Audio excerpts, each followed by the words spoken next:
Welcome to bird media. నేను మీ Pawan Krishnamurthy. 22A సమస్యకి సంబంధించి దాదాపు చాలామంది ఫోన్లు చేయడం, మెసేజ్లు చేయడం చేశారండి. చెప్పానుగా నాకున్నటువంటి ఇబ్బంది ఏంటి అనేది. చాలామంది మెసేజ్ పెట్టారు. ఇగో ఇవాళే వచ్చింది చేతికి కొంచెం ఫోన్. ఇంకా పూర్తి స్థాయిలో ఏమీ దీనికి సంబంధించి అవ్వలేదు. బట్ ఇప్పుడు కూడా కొన్ని తీసుకునేటువంటి ప్రయత్నం, కొన్ని చెప్పేటువంటి ప్రయత్నం చేస్తాను. నాకు కొద్దిగా టైం ఇస్తే ఫుల్ ఫ్లెజ్డ్గా నేను దీని మీద కూర్చొని పని చేయగలుగుతాను. బట్ నేనేమి గవర్నమెంట్ అఫీషియల్ని కాదు, నా చేతిలో యంత్రాంగం లేదు. ఇమీడియట్గా మీరు ఫోన్ చేసిన వెంటనే సార్ ఇగో మీ సమస్యకి సొల్యూషన్ ఇది, మీరు వాళ్ళ దగ్గరికి వెళ్ళండి, ఇది వెళ్ళండి అని చెప్పేంత ఆ ఫుల్ నాలెడ్జ్ కూడా లేదు. మీకు ఆల్రెడీ వాట్సాప్ గ్రూప్స్కి సంబంధించి మేము చెప్పున్నాము. ఎక్కడెక్కడ మీటింగ్స్ జరుగుతాయనేది మీకు అప్డేట్స్ వస్తాయి. మీరు అందులో కూడా చూడండి తప్పకుండా. అండ్ కొంచెం క్లమ్జీ అవుతోంది సిచ్యువేషన్, అందులో అభ్యంతరం అయితే ఏమీ లేదు. చాలామందికి నేను రీచ్ అవ్వలేకపోతున్నాను. దానికి డెఫినెట్గా I'm sorry to say that. నన్ను క్షమించండి, నేను మీకు ఫోన్ అందుబాటులో ఉండలేకపోతున్నాను చాలా వరకు అనేదానికి కారణాంతరాలు అనేక ఉన్నాయి. కొన్ని వెరీ సూన్ అన్నీ అవుతాయి. ఒక ఫుల్ డే కంప్లీట్గా దీని మీద కూర్చొని ఇప్పటివరకు ఫోన్ చేసిన అందరికీ కూడా, ఆల్రెడీ చేసి మాట్లాడినటువంటి వాళ్ళు కాకుండా ఎవరినైతే మిస్ అయినా అందరికీ కూడా ఫోన్ చేసి నేనే మాట్లాడతా. దీంట్లో మనకి ఇవాళ ఆర్మీ వాళ్ళ దగ్గర కొన్నవి, ఇంకొకళ్ళు కొన్నవి, అవి కూడా తీసుకెళ్ళి అందులో పడేస్తున్నారు ప్రభుత్వ భూమిలో అని. మరి అదెంత దుర్మార్గం అనేది ప్రభుత్వం ఆలోచించుకోవాలి. తర్వాత అయ్యా యూట్యూబర్ గారు నమస్కారం. డాక్టర్ అంబేద్కర్ కోనసీమ జిల్లా అల్లవరం మండలం కొమరగిరి పట్టణం గ్రామ పంచాయతీలో 116 మందికి 4 ఎకరాల చొప్పున 464 ఎకరాలు ఎక్స్ సర్వీస్ కోటాలో 1954 సంవత్సరంలో ఇచ్చి 22 బ్లాక్ చేశారు. ఎందుకండి ఎక్స్ సర్వీస్ కోటాలో వాళ్ళకి ఇవ్వడం? ఎప్పుడో 1954లో ఇవ్వడం దేనికి? ఇప్పుడు వచ్చి 22A పెట్టేసి బ్లాక్ చేయడం దేనికి?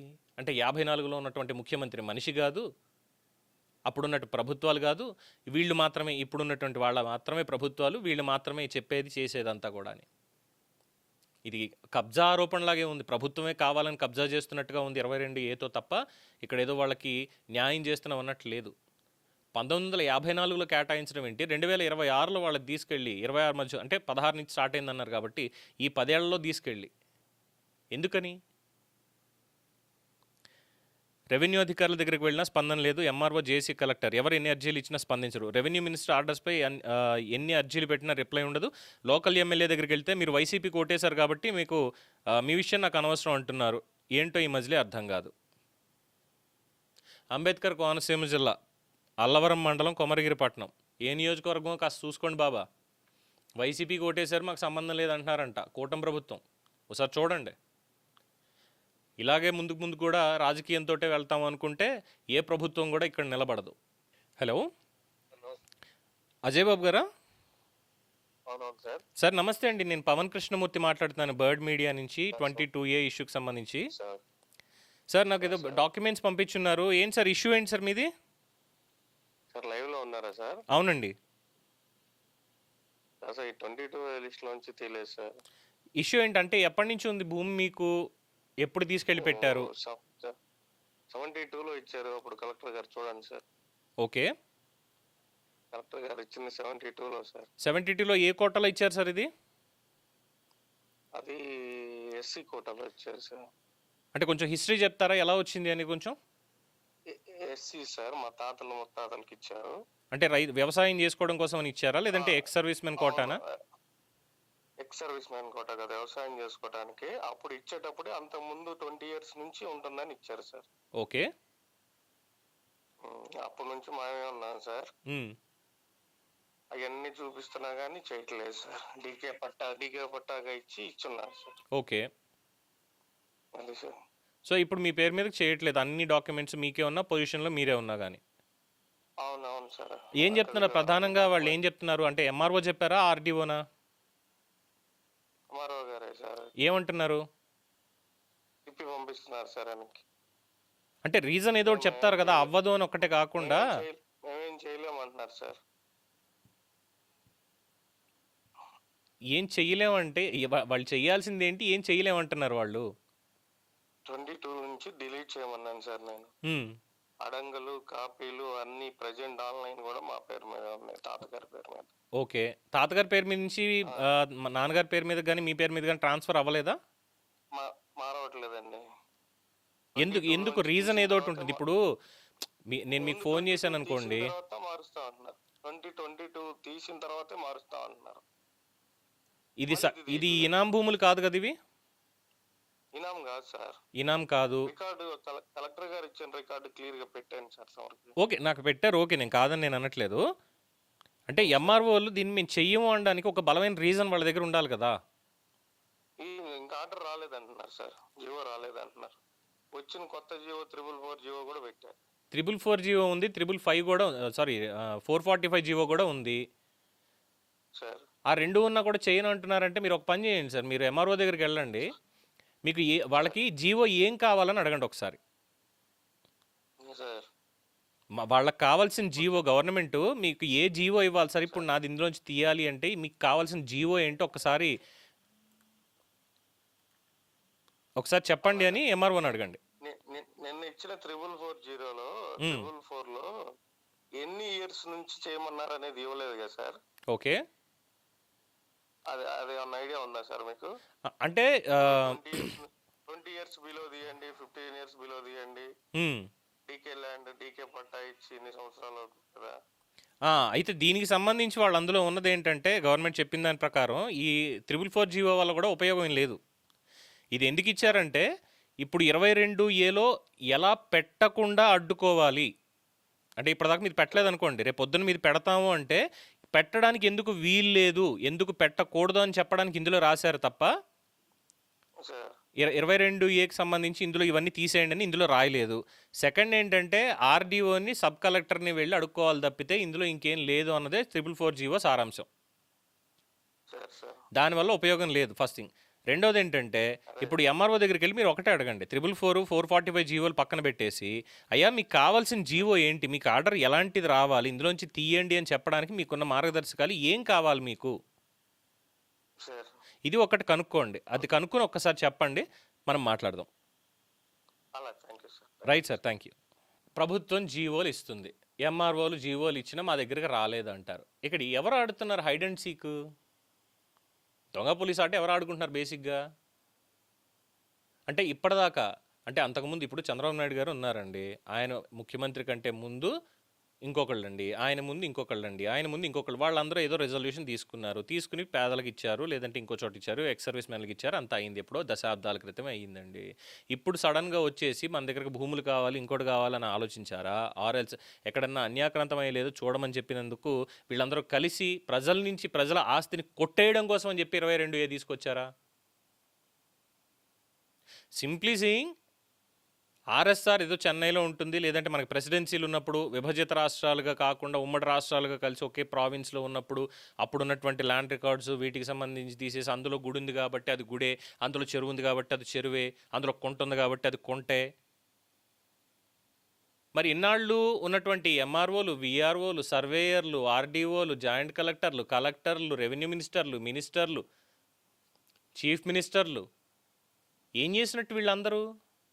అంటే ఎలా ప్రజల నుంచి దొబ్బేయాలి, లేదంటే దోచుకోవాలి అనేటువంటి ఆలోచన మెల్లమెల్లగా చేసుకుంటూ వచ్చారనుకోవాలా? చూస్తే అలాగే ఉంది, ఇప్పుడు చూస్తే అలాగే కనిపిస్తోంది. ఏంటంటే ప్రజలు పన్నులు కట్టాలి, ఆ పన్నులతోటి వీళ్ళందరికీ జీతాలు ఇవ్వాలి వీళ్ళు పని చేయడం కోసం. మళ్ళీ వీళ్ళు చేసే పని ఏంటి, మీరు పన్నులు కట్టినా ఇంకోటి చేసినా కానీ మీ 22A తీసుకెళ్ళి మేము పడేసాము అంటే దానికి మీరు కక్కలేక మింగలేక పీక్కోలేక చావాలి, మీరు అందుకే మాకు జీతాలు ఇచ్చేది అన్నట్టుగా ఉంది. ఇది చిత్తశుద్ధితో పనిచేయడం అనేది 90% ఎక్కడ కనిపించట్లా, ఎక్సెప్షన్లో ఒక 10% తప్ప. ఏమనాలి ఇంకా? ఇవి ఒక 2 కేసులు. ఆఫ్టర్ దట్ బీఆర్కే వర్మ గారు, నమస్తే sir, I'm BRK Varma. My land survey numbers are in Desapatrunipalem village, Paravada మండలం, Anakapalli district. I sent you some details earlier, but I did not send the district name. Now I'm sending that. The government sent 444 GO. We are happy about the way you treated those papers.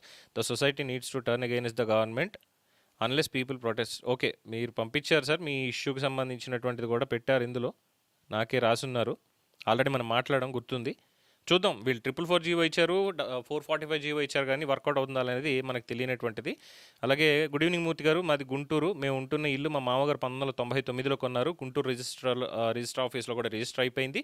దాంట్లో మేము ఒక permanent house register చేసుకున్నాము. అయితే 2019లో జగన్ ప్రభుత్వం ఉన్నప్పుడు మాది చుక్కల భూమి అని నోటీస్ ఇచ్చారు.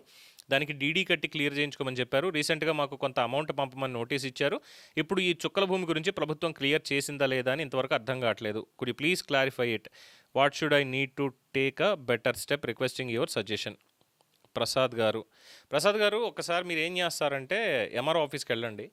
చుక్కల భూముల్లో ఎందుకు పెట్టారు 2019లో అనేది ఒకసారి కనుక్కోండి. ఎందుకంటే 1999లో కొన్నారు. 2019 ఆల్మోస్ట్ 20 ఏళ్ల తర్వాత వచ్చి చుక్కల భూమి అని పెట్టారు అంటే అంతకు మంచి దిక్కుమాలిన పని ఇంకోటి ఉండదు. మరి అక్కడ ఏం చేసుకున్నారు, దాని వెనకాల ప్రోద్బలం ఏముంది, దీని వెనకాల ఉన్నటువంటి మాఫియా ఏంటి అనేది కూడా బయటికి రావాలి సార్. ఎందుకు అసలు చుక్కల భూమిలో పెట్టారు, ఎందుకు అమౌంట్ డిమాండ్ చేస్తున్నారు? మరి 20 ఏళ్లలో కట్టించుకున్నటువంటి ఇంటి పన్ను కానీ ఇంకోటి కానీ, అంటే మీ మామగారు కొన్న దగ్గర నుంచి మరి ఇవన్నీ ఎక్కడికి పోయినట్టు, దీని మీద క్లారిటీ ఇవ్వమనండి. కోర్టుకి వెళ్ళాలి అన్నారు అనుకోండి, వాళ్ళు చేసినటువంటి తప్ప మీరెందుకు కోర్టుకి వెళ్ళడం అవసరం లేదు. ముందు వీళ్ళని మీ పని మీరు సరిగ్గా చేయండి. చుక్కల భూమిలో ఎందుకు పెట్టాల్సి వచ్చిందనే దానికి మొత్తం ఆ డాక్యుమెంటేషన్ మీరు ఏం తీస్తారనేది తీయండి, తీసి క్లారిఫికేషన్ ఇవ్వండి. ఒకవేళ ఈ చుక్కల భూమిలో ఉందని 2019లో తెలిసింది అంటే దానికంటే ముందున్నటువంటి అధికారులందరూ కూడా ఏం చేసినట్టు, 99లో రిజిస్ట్రేషన్ చేసినప్పుడు ఏం చేశారు, ఇది కూడా మీరు ఒకసారి అడగండి సార్. దాని లేటర్ మనం మాట్లాడదాం. ఆఫ్టర్ దట్ జగదీష్ గారు మీ టోటల్ డీటెయిల్స్ చూశానండి. నేను ఒక్కసారి పర్సనల్గా నేను మీతో మాట్లాడిన తర్వాత ఈ ఇష్యూ మొత్తాన్ని ఎలా చేయొచ్చు అనేది డెఫినెట్గా ఒక కాల్ తీసుకుందాము. ఇంత డీటెయిల్డ్ ఇన్ఫర్మేషన్ ఇప్పుడు ఈ వీడియోలో చెప్పడం అంటే చాలా ఇబ్బందికరంగా ఉంటుంది. డెఫినెట్గా మనం చూద్దాం సార్ ఇదంతా. I will call you personally. నమస్కారం, నా పేరు పి సింహాచలం. నేను మాజీ సైనికుడిని. అరకు వ్యాలీ మండలం, అల్లూరు సీతారామరాజు జిల్లాకు చెందినవాడిని. నాకు ఎక్స్ సర్వీస్ మెన్ కోటా కింద ప్రభుత్వం ఇచ్చిన భూమి విషయంలో చాలా కాలంగా న్యాయం జరగడం లేదు. ఈ విషయమై నేను పలుమార్లు జిల్లా కలెక్టర్ గారికి దరఖాస్తులు సమర్పించాను. కలెక్టర్ గారు ఆ భూమిని సర్వే చేసి నివేదిక పంపాలని పలుమార్లు ఆదేశించినప్పటికీ అరకు వ్యాలీ ఎంఆర్ఓ కార్యాలయంలోని రెవెన్యూ అధికారులు, ఆర్ఐ, విఆర్ఓ మరియు ఎంఆర్ఓ గారు న్యాయం చేయకుండా వ్యవహరిస్తున్నారు. ఈ సమస్యపై నేను ఇప్పటికే 5 సార్లు పీజీఆర్ఎస్లో ఫిర్యాదు చేశాను. అయితే ప్రతిసారి వాస్తవాలకు విరుద్ధంగా తప్పుడు ఎండార్స్మెంట్లు ఇస్తున్నారు. ఈ ఎండార్స్మెంట్ల నేపథ్యంలో ఆ భూమి ప్రస్తుతం ఎవరి పేర్లో ఉందో సర్వే చేయడానికి ఎవరు అడ్డుకుంటున్నారో తెలియజేయాలని నేను 3 సార్లు ఆర్టీఐ దరఖాస్తులు పంపించాను. మొదటి ఆర్టీఐకి ఈ సమాచారం ఇవ్వాల్సిన అవసరం లేదంటూ సమాధానం ఇచ్చారు. తర్వాత రెండో ఆర్టీఐని 13 మార్చి 2026న సమర్పించాను. అయినప్పటికీ సరైన సమాచారం ఇవ్వలేదు. అందువల్ల 21/4/2026న ఫస్ట్ అప్పీల్, 27/4/26న మరో అప్పీల్ పాడేరు సబ్ కలెక్టర్ గారికి సమర్పించాను. దీని మీద సబ్ కలెక్టర్ గారు, ఆర్టీఐ అధికారి, ఎంఆర్ఓ గారు మరియు అప్పీల్దారుడైన నన్ను విచారణకు హాజరు కావాలని నోటీసులు జారీ చేశారు. 30/5/2026 ఉదయం 11 గంటలకు పాడేరు సబ్ కలెక్టర్ కార్యాలయంలో హాజరు కావాలని నాకు నోటీస్ వచ్చింది. ఆ నోటీసుని గ్రూప్లో కూడా షేర్ చేస్తున్నాను. గ్రూప్ అడ్మిన్ సార్, ఇప్పుడు నేను తదుపరి ఏం చేయాలో దయచేసి మార్గదర్శనం చేయండి. ఇప్పటివరకు మాకు న్యాయం జరగలేదు. 30/5/2026న సబ్ కలెక్టర్ కార్యాలయంలో హాజరైనప్పుడు కూడా అరకు వ్యాలీ ఎంఆర్ఓ కార్యాలయం నుంచి నేను కోరిన సరైన సమాచారం కానీ పత్రాలు కానీ నాకు సమర్పించలేదు. దీంతో సబ్ కలెక్టర్ కార్యాలయ అధికారులు ఇలా కాదు, దరఖాస్తుదారు అడిగిన సమాచారాన్ని పూర్తిగా సరైన విధంగా ఇవ్వాలి అని ఆదేశించి విచారణ వాయిదా వేసి మరో తేదీని పిలుస్తామని చెప్పారు. అయితే ఇప్పటి వరకు ఎంఆర్ఓ కార్యాలయం నుంచి ఎలాంటి స్పందన రాలేదు. పై అధికారుల ఆదేశాలను కూడా అమలు చేయకుండా వారు ఏవో వివరాలు రాసి పై అధికారులకి నివేదికలకు పంపుతున్నారు. నా పేరుపై ప్రభుత్వం కేటాయించిన భూమిని నాకు అప్పగించే విషయంలో రెవెన్యూ ఇన్స్పెక్టరు, విఆర్ఓ అలాగే ఎంఆర్ఓ గారు నిర్లక్ష్యంగా వ్యవహరిస్తూ న్యాయం జరగకుండా చేస్తున్నారు. ఇప్పటివరకు నాకు న్యాయం జరగలేదు సార్. సమాచార హక్కు కమిషన్ గారిని ఎలా సంప్రదించాలి, రెండో అప్పీల్ లేదా ఫిర్యాదు ఎలా చేయాలి, దయచేసి నాకు మార్గదర్శనం చేసి సహాయం చేయండి సార్. మీ మెసేజ్ చివరలో జోడిస్తే మర్యాదగా ఉంటుంది. దయచేసి కొంచెం సాయం చేయండి. ఇకపై నేను ఏం చేయాలో, సమాచార హక్కు కమిషన్ ఇన్ఫర్మేషన్ వరకు ఎలా వెళ్లాలో మీకు తెలుసుంటే దయచేసి మార్గదర్శనం చేయండి. మాజీ సైనికుడు సింహాచలం గారు, అరకు వ్యాలీ మండలం, అల్లూరు సీతారామరాజు జిల్లా, పాడేరు కలెక్టరేటు.